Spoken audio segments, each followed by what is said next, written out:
What is up, guys? Thaddeus here. Welcome back to another dropshipping 2019 video. So with this video, I really want to talk about how to actually, dropship profitably, especially for all the beginners that are going to be watching this video, because a lot of the time, beginners who first start off don't make a profit right away, at least, or it takes them a while, or like I'll get DMs, people are like, it's been 3 weeks since my store launch, I haven't made a single sale. It's like, well, then you didn't launch your store right. But there's a few things we can do to counteract that.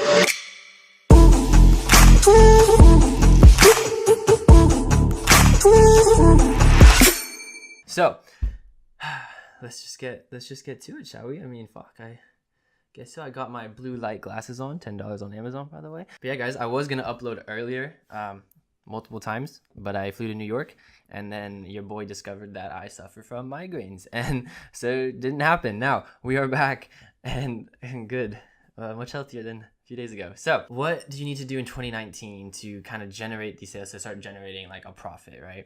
To actually have some money that you can put back in your own pocket and spend it with whatever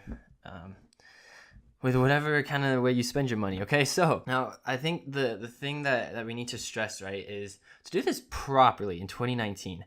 Okay, one of the focuses needs to be like, you need to be able to generate sales without only using paid advertising. Okay, especially for beginners, because beginners, most of the time, most beginners have trouble converting cold traffic right off the bat, and I'm sure a lot of you guys watching this can relate to that, because you launch your Facebook ads and you launch a Facebook campaign, and then you're not getting sales, or you get sales but you're barely breaking even, or you're even in the red, because your cost per conversion is way too high. So there's a problem there, and obviously, with Facebook, I'll cover a Facebook ad strategy in the end of this video that works pretty well for a beginner kind of just getting into it. But there's a few things with that. But the key point, right, is you need to be able to generate traffic relatively consistently without using paid advertising. Okay.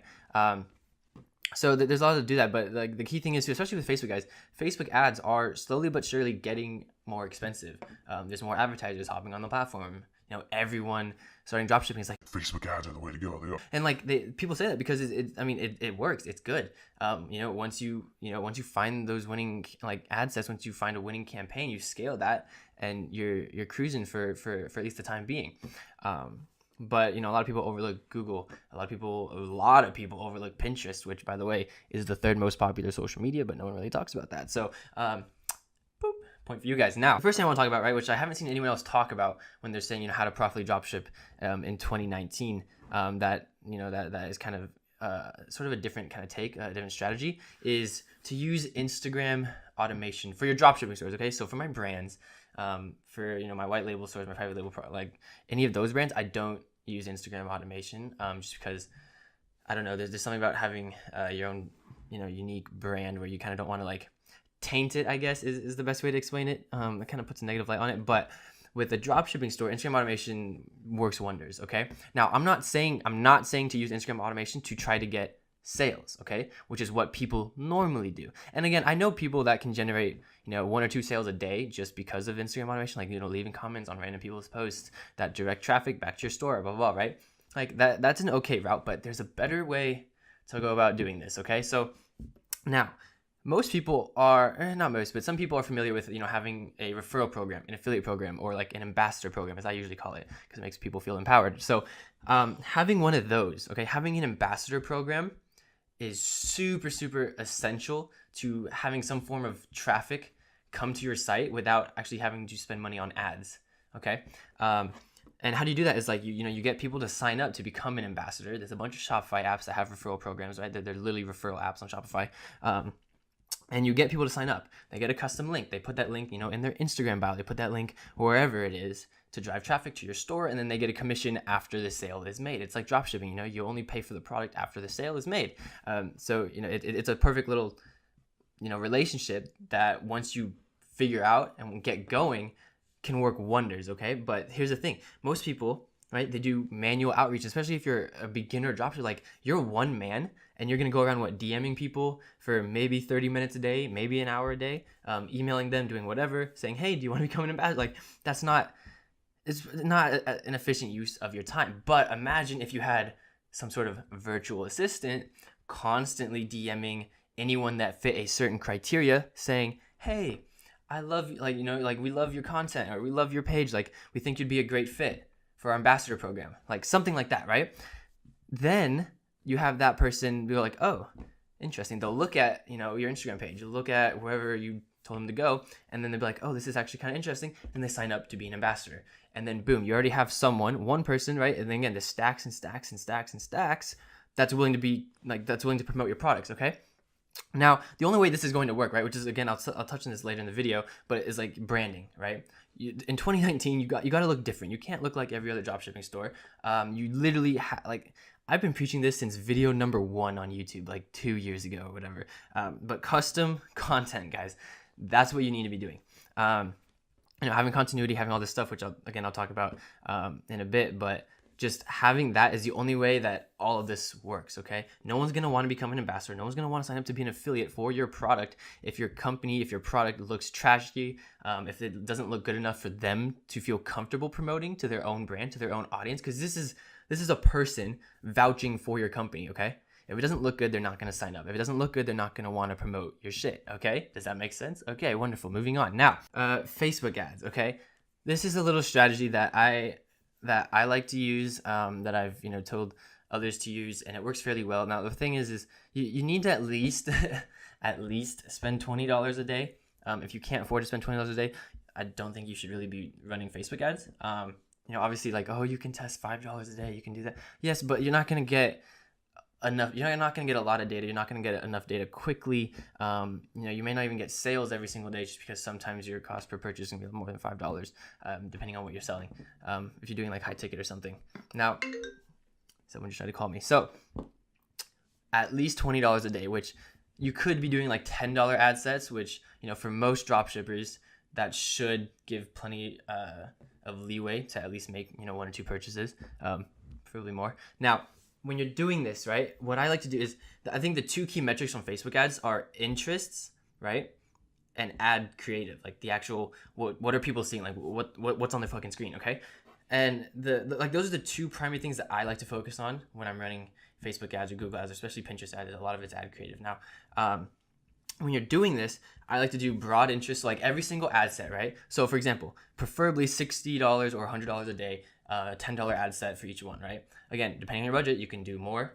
I wouldn't really go below $10 a day, but if you do have more money, like you could be doing $30, $50 a day per ad set. Now, when you're testing these ads, right, again, each ad set would either have a different interest or different ad creative. Now, if you really have the money and you want to basically limit your sort of like variables, then obviously you keep one ad creative the same.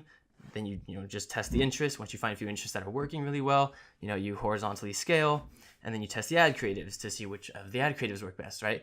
But that's kind of like the way I like to do it is, you start fairly cheap, right? And you have a bunch of different interests. Now each ad set's going to be one fairly broad interest, but still relative to your niche, your market, your audience, right? I don't want to stack interests quite yet, especially if you're just brand new testing cold traffic.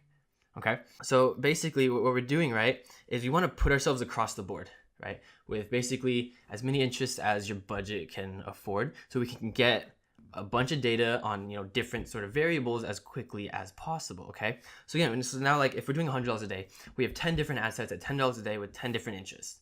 Okay, those are testing. We let them run. We see which ones work. We see which ones are not working, or which ones are underperforming, right? We can cut those, okay, duplicate the ones that are, okay, scale those ones, but I don't want to scale yet, okay? So that's the method when you do want to scale. Some people want to scale right away, which is cool. Some people want to keep testing. Like I prefer, I really like gathering data. So I prefer to honestly, like, if I have 10, right, I'll let those run, and then I'll make 10 more, okay? Like I want to be across the board horizontally first before I start scaling vertically, okay? So when I say scaling vertically, I'm talking about increasing the actual budgets, right? Like where you duplicate an ad set that's actually performing well, and then you increase the budget from, if you're only doing $10 a day, you can increase it to $50 a day, okay? See how it does. If it keeps doing well, duplicate and then add, make that one $100 a day, right? See how they do, okay? There's no point in, cutting ad sets that are doing, well. If it's a $10 one, just keep it running. It's not going to hurt you. But that's kind of my sort of Facebook strategy, guys, for, you know, keeping things relatively risk aversive. So you're not taking on a lot of risk by doing this, because you're keeping things cheap, and you're being, you know, you're not spreading yourself too thin. Like some people will only launch like 3 ad sets, all right? Then they'll find one that works, cut everything, and then scale that one vertically, but then they don't have anything else running. Like you should always be creating ad sets, right? Like an ad set a day keeps the 9 to 5 away, okay? So always be testing, you know, new things. But like the key things that I test are obviously, you know, for like geographic and stuff, like exclude, like if you're doing worldwide, exclude the bad countries, right? I always exclude like what Dubai, the Philippines, India, you know, just countries with where like the mailing system, the address system is kind of not just not clean. Like it's like too complex, where products are not getting delivered all the time, like shit like that, where, you know, your increase for chargebacks or even fraudulent orders are higher. Okay, so obviously there's that, but like the key things that I'm testing are interest and ad creative. So with ad creative, guys, that's like for me, I grew up just playing around with Photoshop, playing around with photography and content, and you know, content's like one of my big things that I'm known for. So that's what I like to do, is test the actual ad creative, because that's what people are seeing. So, you know, you can have the best interests out there. You know, you could be on point with your target audience, and like you'll be getting, you know, results. But if your ad creative, you know, like your ad creative can always improve. There can always be ways to make your ad creative more attractive to your audience that you're basically wanting them to buy your product. Okay.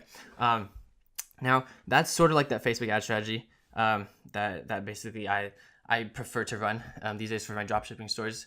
It's quite actually a bit different for brands and like private label and, you know, completely branded stores. But that, you know, that's like we go get press, and we go it is a lot, just not just straight paid ads from cold traffic right away. That's not how we launch a brand. Now, the only way to get these Facebook ads and the Instagram automation and like the ambassador program and all this stuff to work well and to actually be profitable in 2019, guys, it all comes down to like branding. Okay, branding, like your angle, how customers perceive you and your offer, and everything like that, right? And again, I need to stress like content. Okay, so like dropshipping products, you can probably find the same thing on Amazon, order that shit on Prime, get it to your house like 2 days, 3 days, whatever it is, right? You can go get photos, you get content, or you send that to a photographer in your city, to whoever you know, right? Content is essential. Okay, like that's probably the most important factor. Okay, because again, you need to feel different, you need to feel genuine, you need to feel like you're not another dropshipping store. Because like at this point in 2019, dropshipping has been around not a long time. Like it's still like, I mean, like e-commerce itself, the market cap is supposed to like double this year. So we're cruising on that end. Okay, we're cruising on that end, but you need to be different, because there are people, like a lot of the people that buy things online are familiar with like even subconscious, like they're familiar with just the flow of things and like how things look and operate. And so if they notice, you know, certain things are similar to sites that have been dropshipping sites before, where, you know, they get products, you know, delayed, they don't even get the product, like they've had a bad experience with, they'll relate that to your store without you even having done anything wrong.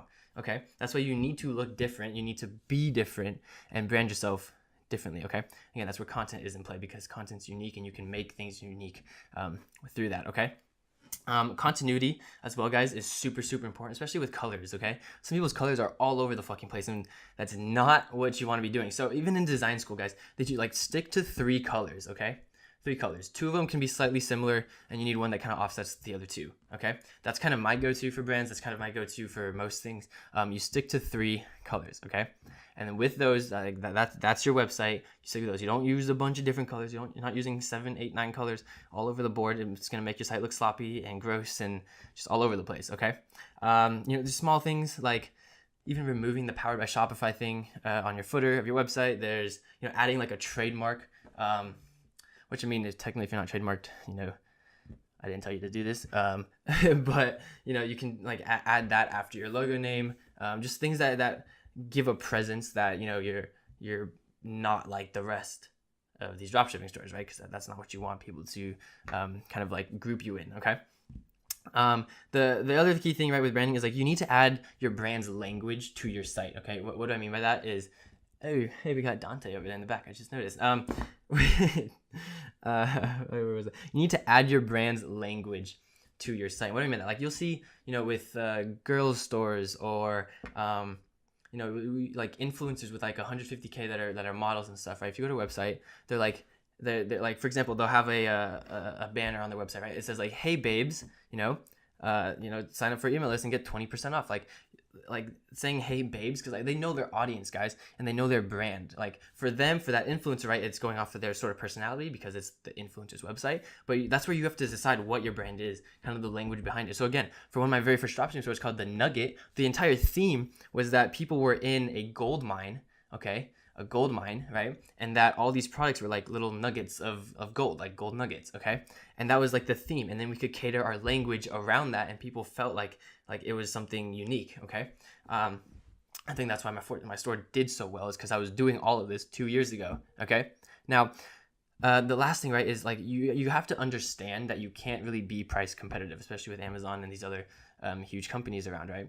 And that's okay. Like you don't need to be price competitive. Like there's only a certain people that price compare and shit like that. So what you need to do is you need to understand that Amazon can't run ads on specific products. That's not what they do because there's so many products, right? You need to understand that, hey, your store, you're only gonna have 2 or 3 products that are selling really, really well most of the time, okay? So with that, you need to find a way to market those 2 or 3 products really, really well, better than anyone else. So how do you actually do it? Again, it goes to branding, it goes to content, it goes to like all of this stuff in one. It's like these are all different cogs in a goddamn wheel that you need to make sure are working, okay? And if you have one that's just out of place, nothing else works or barely works. It's barely functioning, okay? So like you got to think of this as all just one giant sort of machine that needs constant attention,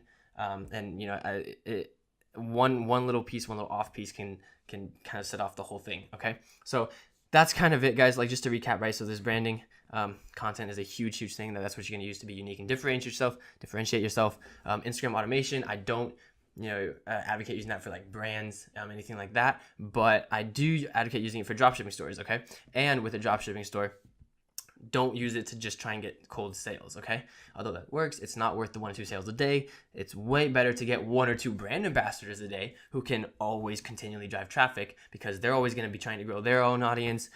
Your link is always in their bio, like that always works. But again, coming back to branding, you have to have a good brand for that to work, okay? And then with Facebook ads, right? You test the interest, you test the ad creative, and you scale horizontally, right? You're driving traffic to your site, but you need brand continuity, right? From going from ad creative to your website. Like the ad could be really, really good, but if you go to your website and it's shit, then it's not going to flow. Or if the colors are off, right? That's why you stick to 3 colors, all right? So there's all this stuff that kind of goes in play, guys. That's kind of just wanted to sort of talk to you guys about in this video today, because I haven't uploaded in a bit, just because I basically died in New York. But and that's the video, guys. I hope you guys enjoyed. Make sure to leave a like, make sure to drop a comment, and don't forget to subscribe, guys. We are doing a video basically whenever I feel like it, but I'm trying to do every other day. We'll see how that goes. Hope you guys enjoy. Make sure to follow me on Instagram and Twitter, where else the fuck you want. There's links in the description for stuff. And yeah, I'll see you guys in the next video. This is fucking half Asian Tony Stark coming at you. Shoots.